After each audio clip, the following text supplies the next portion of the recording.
भूल भुलैया हवेली की फुसफुसाहट। आज मैं आपको एक ऐसी कहानी सुनाने जा रहा हूँ जिसने मेरी रातों की नींद हराम कर दी। यह कहानी है उस शापित भूल भुलैया हवेली की जो राजस्थान के एक सुनसान गांव के बीचों बीच खंडहर बनकर खड़ी है। स्थानीय लोग इसे जिंदा लाशों का घर कहते हैं।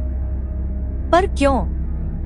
चलिए शुरू करते हैं उस रात से जब 4 जिज्ञासु दोस्तों ने हवेली में कदम रखा और फिर कभी बाहर नहीं आए।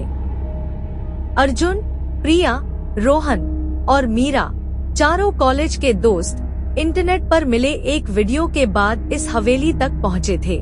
वीडियो में एक लावारिस लड़का चीखता हुआ दिखा था, यहाँ की दीवारें बोलती हैं, वे तुम्हें अंदर खींच लेंगी। उसके बाद वीडियो कट जाता था।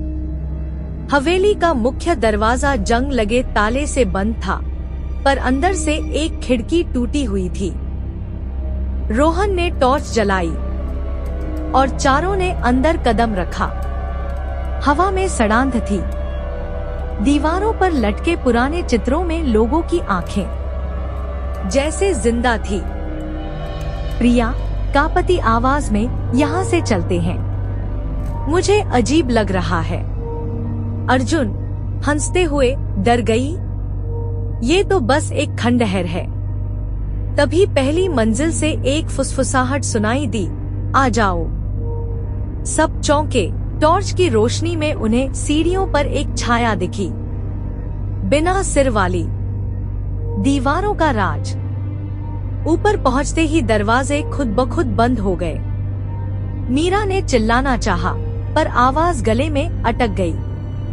टॉर्च बार बार बंद होने लगी। अंधेरे में किसी ने रोहन का हाथ छुआ, ठंडा, चिपचिपा। जब लाइट वापस आई तो रोहन गायब था। अर्जुन चीखता हुआ, रोहन, यह मजाक नहीं है। प्रिया रोते हुए, दीवार देखो, ये दीवारें। दीवारों से खून जैसा लाल रिस रहा था और उसमें शब्द उभर रहे थे, तुम सब यहीं के हो जाओगे। तभी पीछे से एक ठंडी सांस ने मीरा के कान में फुसफुसाया, मैं तुम्हारे साथ हूँ। मीरा की चीख के साथ लाइट फिर गुल।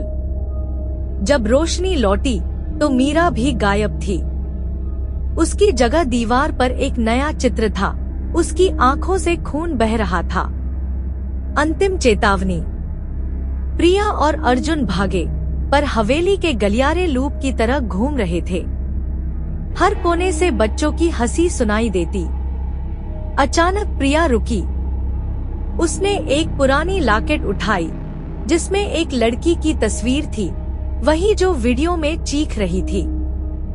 प्रिया सिसकती हुई, इस लड़की को हवेली के मालिक ने जिंदा दीवार में चुनवा दिया था। ये उसकी आत्मा है।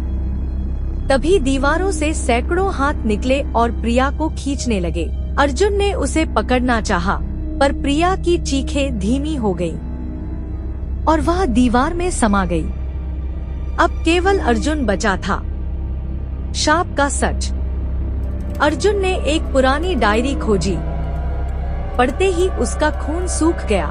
हवेली का मालिक वीरेंद्र सिंह एक तांत्रिक था जिसने अपनी बेटी को अमर करने के लिए 50 लोगों की बलि दी थी, पर दीवारों ने सबको निगल लिया और हर 50 साल बाद हवेली एक नई आत्मा की मांग करती है। अर्जुन ने टॉर्च घुमाई तो सामने देखा वीरेंद्र सिंह का भूत, उसके हाथ में प्रिया का सिर। वह बोला, तुम्हारी बारी है। अर्जुन भागा, पर हर दरवाजा उसी कमरे में खुलता। आखिरी शॉट में अर्जुन दीवार से चिपका हुआ था। उसकी आंखें चौड़ी, मुंह से चीख निकल रही थी और दीवार पर एक नया चित्र बन गया था। कहते हैं आज भी भूल भुलैया हवेली की दीवारें फुसफुसाती हैं, और अगर तुम ध्यान से सुनो तो अर्जुन की आवाज सुनाई देगी, बचाओ मुझे। तो दोस्तों, अगर आपको यह कहानी पसंद आई तो लाइक करें, शेयर करें और इस चैनल को सब्सक्राइब करें, वरना कौन जाने अगली कहानी आपकी हो